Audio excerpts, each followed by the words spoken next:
Hi, hello, good morning. எல்லோரும் எப்படி இருக்கீங்க? Thursday morning. இன்றைக்கி ஒரு அழகான கோலம் போட போகிறேன்.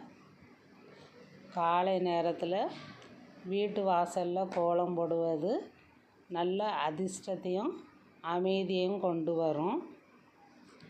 ரொம்ப டென்ஷனாக இருந்ததுன்னா இந்த கோலத்தை பார்த்த உடனே நமக்கு மனசுக்கு ரொம்ப நிம்மதியாக இருக்கும், சந்தோஷத்தையும் தரும்.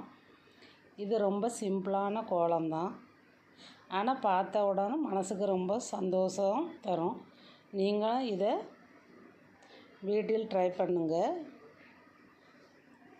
கண்டிப்பாக உங்களுக்கும் பிடிக்கும். இந்த மாதிரி இன்னும் நிறைய கோலம் வீடியோ பார்க்க விரும்புனா பிபின் டிவியை சப்ஸ்கிரைப் பண்ணுங்கள். தேங்க்யூ. Bye.